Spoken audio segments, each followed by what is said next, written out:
Imagine this. Someone changes a parameter in a SCADA system and within seconds the water distribution stops working or a production line shuts down. This isn't IT, this is the real world. Welcome to CrazyNet. Today we're talking about OT cybersecurity and a solution called Crytica. I'm here with Alberto Nardi from Land and Expand. And today we're discussing a topic that's often overlooked, security in OT environments. Welcome, Alberto. Thanks for the invitation, Valerio. And Alberto, tell us a bit about yourself. Well, very briefly, I started working in the IT field around the year 2000. I've, managed some multinationals. I started with Dell doing the startup for the Italian market from France, from Montpellier. Then I moved on to networking and cybersecurity companies like Riverbed, SonicWall, and Cato Network. My last work experience in a multinational setting was with the Ericsson Group, where I was in charge of, setting up the Italian market for Cradlepoint, which is the company acquired by Ericsson that dealt in deals with industrial routers, IoT. So I entered the IoT world specifically with Ericsson. After that experience, I opened my own small consulting firm, Land and Expand, and today I'm helping IT companies with solutions that are, in my opinion, innovative to enter the Italian market and beyond. One of these, as Valeria rightly said, is Crytica Security, which deals specifically with security in the OT field. Alberto, listen, I have some questions for you, and I'd start with the first one. If someone changes a parameter in a SCADA system, what can happen in the real world, and what is the real difference between an IT incident and an OT one? But before answering this question, if you could tell us for a moment, for those who aren't, let's say, experts in the field, what is this system? A SCADA, for example. Well, let's say that within information technology, the operation technology part, the OT part, is exactly what makes it live. It's important. There's the digital part, our data security. In OT, it's specifically the production part. So there are elements that are used specifically to control, maybe, as we said before, a water system, the opening and closing of valves in a factory. They're used maybe to operate presses, blast furnaces. So it's really the real world. That is managed with infrastructure specifically dedicated to this world. So while in the world of, classic information technology, we talk about networking, today a power plant can have very, very serious implications. Think of a hospital, an attack on a hospital in the OT part, maybe vital equipment for some patients gets stopped. So the substantial difference is that the impact in OT is an impact that is real and is also immediate. Maybe a data exfiltration can be a long-term damage. A technical shutdown in a factory, a technical shutdown in a steel mill, a technical shutdown in, a hospital has a real and immediate impact. So the difference is precisely this. Also in terms of priority, basically an OT attack is a much more impactful attack in the short term. And according, obviously, to your available data, how big is the visibility problem in OT environments today? Well, here too, we're talking about a rather significant problem also because in OT, they weren't born. Initially, there was no need for cybersecurity. All these infrastructures were born to last, to be stable, to function for years without interruptions. And in fact, even today, we find legacy devices, dated operating systems, hardware with few resources. So basically infrastructures born a long time ago in environments where updates are very difficult, where restarting is not simple or not even possible and not even acceptable. So the first point is precisely this one, that they are born to have a long duration over time rather than a matter of security or perhaps pure performance. The second point is then a concept of air gap, therefore of closed networks.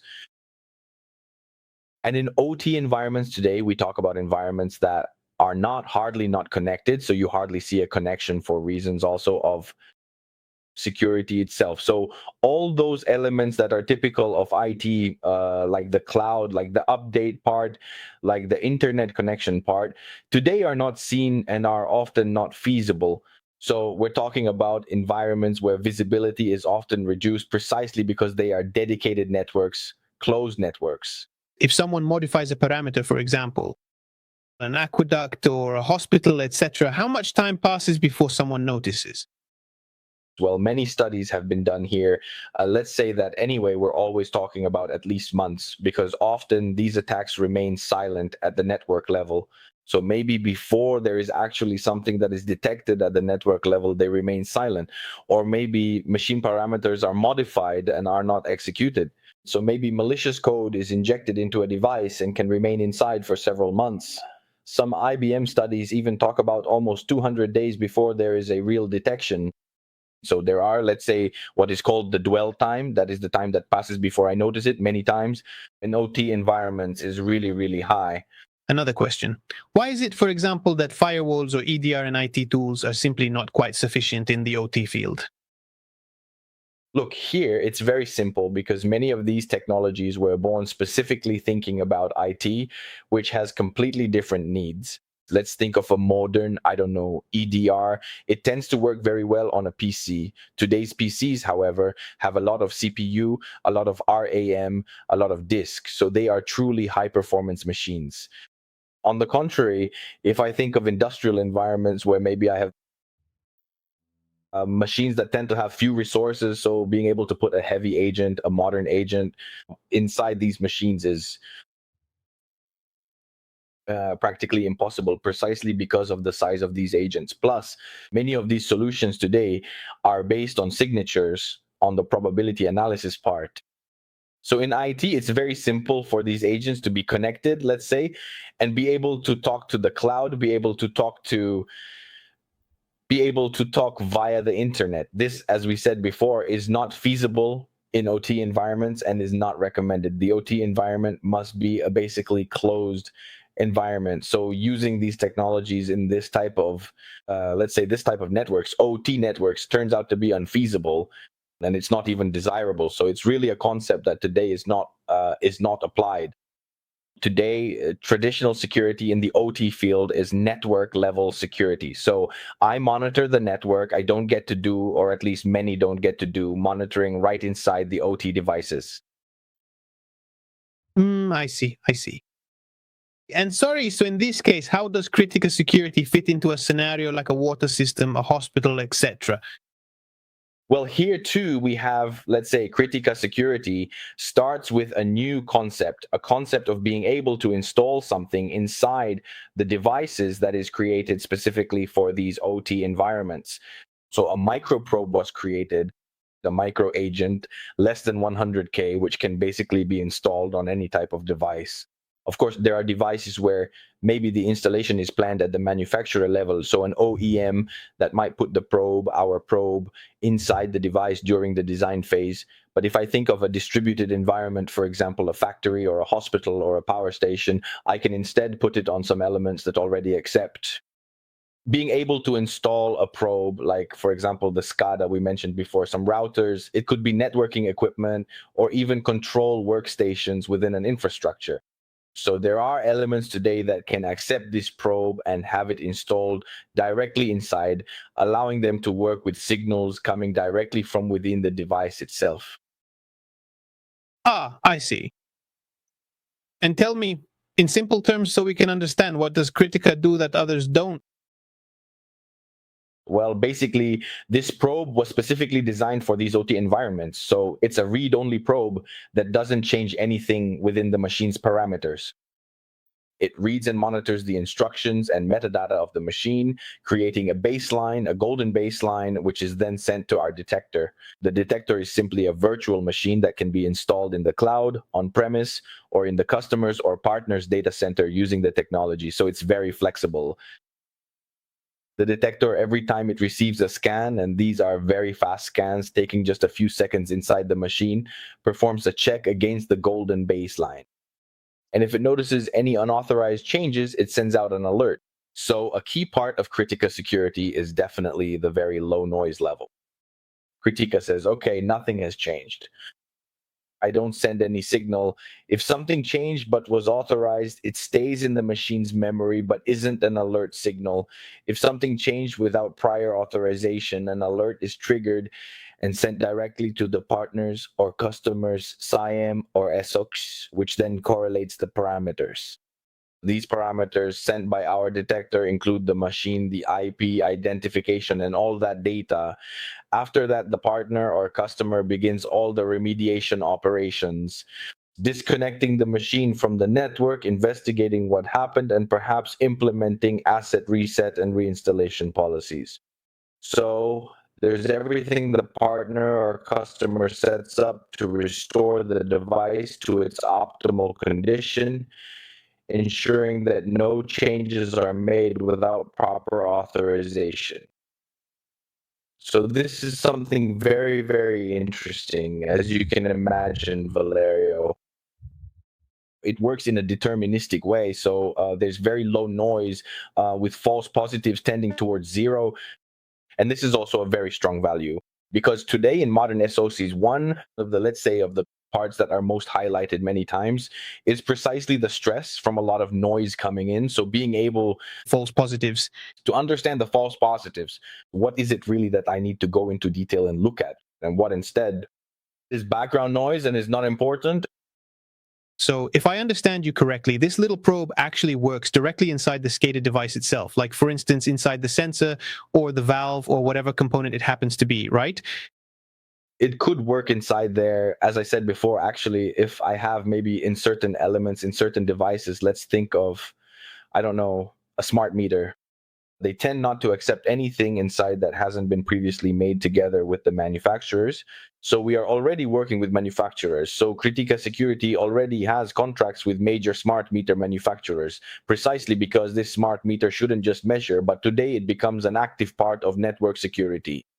There are elements, however, on which I can go to operate independently. As I said before, a SCADA, a networking device, many times printers could be inside a network because we're not just talking about pure factory OT, but for example, many printers are located in offices and are accessible by everyone. So there too, that nothing changes unless authorized. Inside these elements, it's very important, but you can also think, for example, of charging stations for electric cars, which are also in environments that basically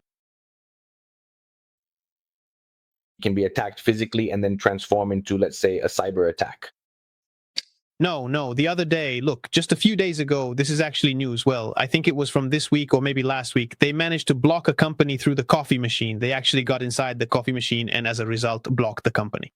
So in short, reality is really very surprising these days. No, reality exceeds, let's say, imagination. Many of the attacks today, for example, there's a lot of talk about jackpotting. These are attacks made on ATMs where someone manages to force the ATM physically and then give instructions, for example, to withdraw money from ATMs. These are all attacks that involve a physical part and a, let's say, digital part. And these are also very dangerous because clear, you might notice the damage only when the money has already come out of the ATM or from the night safe. Clear. Listen, it's really very interesting.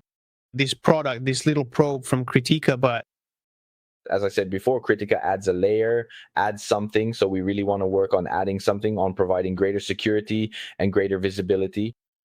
Also, because we know that today the device part itself is the weakest link in the entire chain. We work really well on access. We work very, very well on the asset discovery part. We work very well on the networking part, but we're a bit more exposed on the endpoint part. And the goal of Crytic is to work specifically on this part, which today is a bit more, it's a bit more exposed compared to others. No. the idea behind Critic, honestly, is actually very interesting. At first, it's not always well understood, mainly because we're so used to, especially people like me, the IT world, where we have firewalls, antivirus programs, and what feels like 3,000 different protections that sometimes still aren't enough. But the idea of the sensor where someone on the other side of the world can ask for a ransom is really something new. And if I don't pay, they block me. An aqueduct or a power line or trains, it's a disaster. In short, it's a disaster because you don't notice anything. Absolutely, yes. And if you'll allow me one last comment, many times the difficulty is also that the OT part is seen as external to IT. So many times, even the CISO themselves might not have full responsibility for the OT part. So there are, let's say, elements today that are also cultural, which need to be changed a bit. Today, OT is an important part. It's a part that can be and must certainly be put under protection.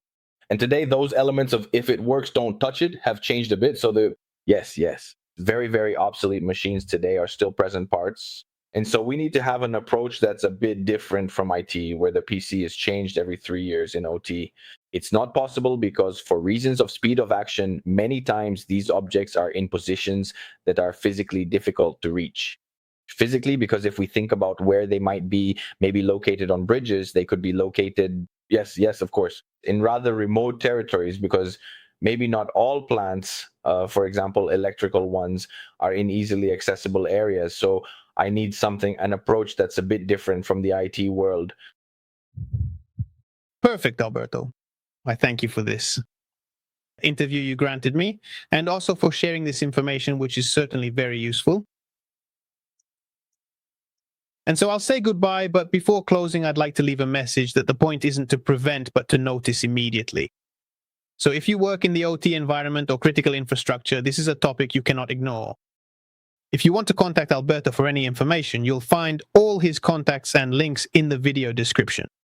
Thanks, Alberto. You've been very kind, and I hope you'll come back soon. Thanks. It's a lot. Bye. Everyone, goodbye. Thanks.